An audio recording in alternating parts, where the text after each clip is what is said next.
Approche.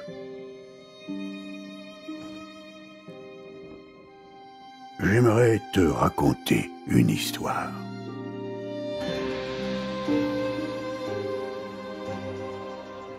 Il y a 50 ans, l'empereur Néron me choisit pour partager sa vie.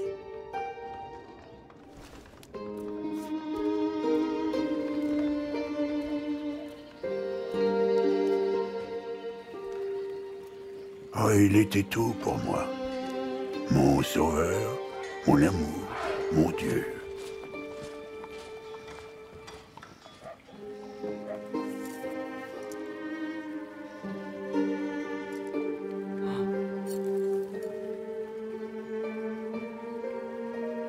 Mes sentiments pour lui m'avaient rendu aveugle.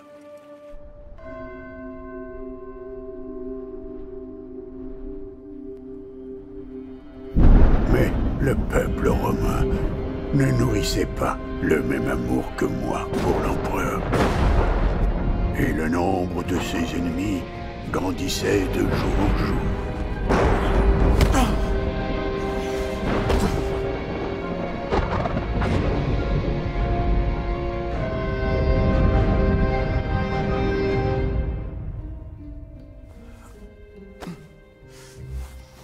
Sois pas.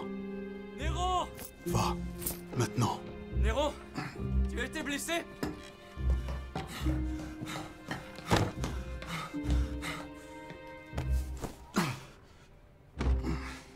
Que s'est-il passé?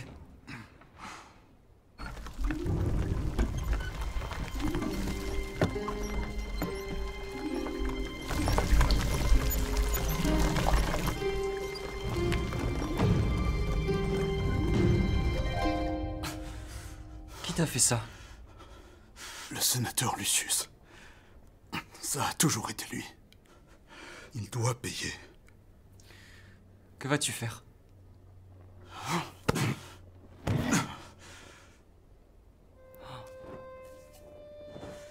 Regarde-moi. Tu es le seul en qui j'ai confiance. J'ai besoin de toi. Tu veux que... Néron, je ne suis pas un meurtrier. Caius! Venge-moi. Je t'en prie. Je ne peux pas. Fais-le pour moi.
Néron!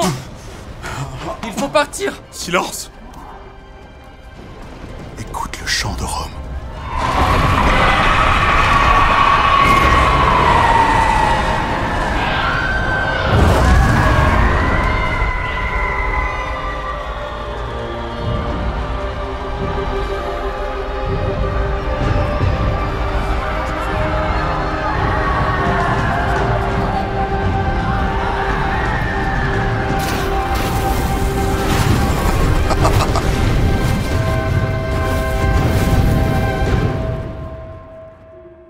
encore aujourd'hui, les cris me hantent.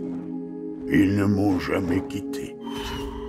J'étais jeune, et lorsque j'ai compris la folie qui habitait Néron, il était déjà trop tard.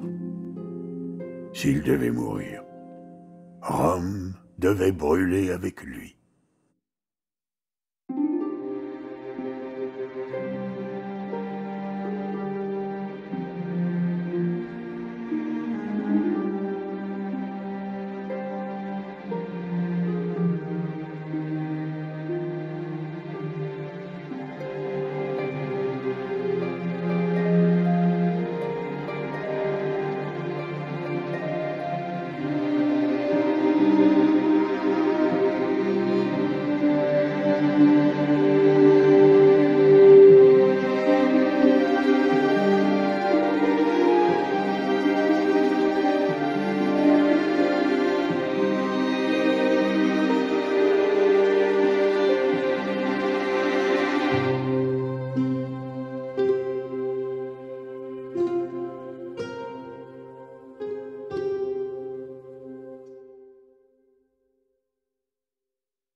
Hi, we are the Chant de Rome team.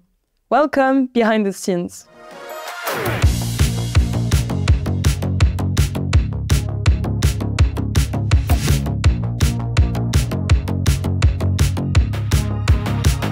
The intentions for the film were to create a coherent mix of 2D and 3D.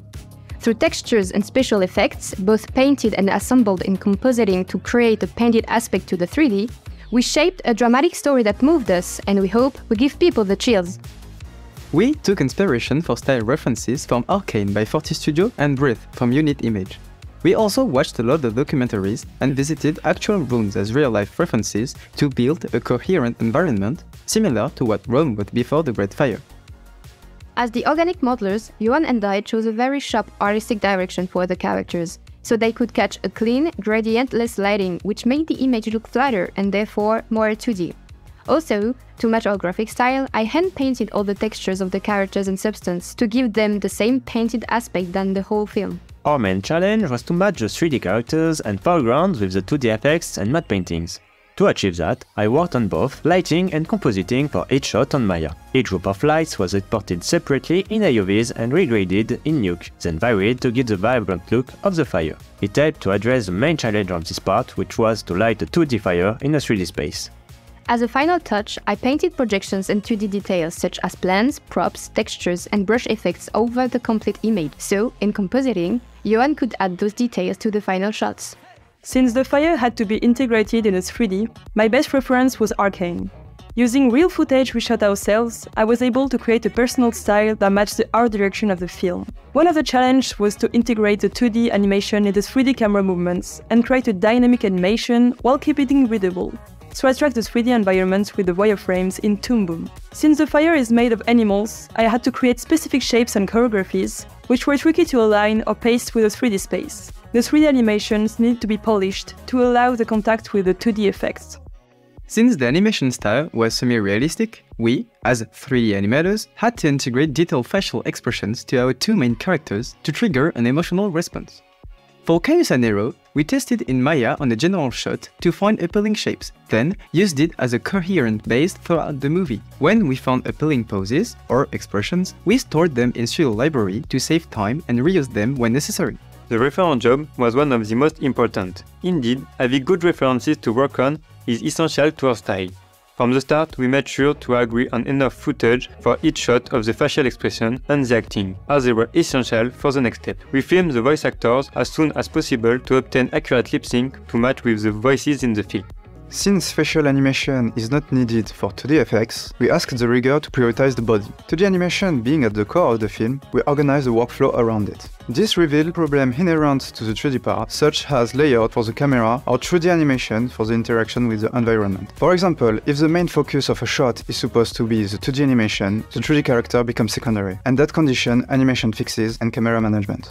As a rigger, I auto-apologized the characters and created an auto-rig for their body, so the animators could start blocking the animations early. I worked on both characters at the same time, and when the body was finished, I went back to modelization. I created about 20 blend shapes for the facial expressions, which helped create the facial rig. I mixed all those blend shapes and added tweakers to give the animators more freedom. The film being heavy on dialogues, I also created a system of consonants and vowels. In addition, since the character's body are quite exposed, I created a muscle system that would follow the animation flawlessly.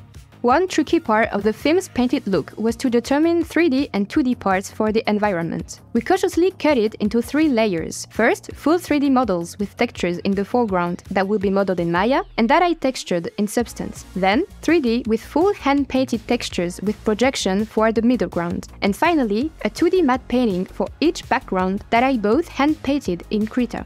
In order to save time for the texturing, I first used several painted maps so I would have a quick and easy texture base on which to add details.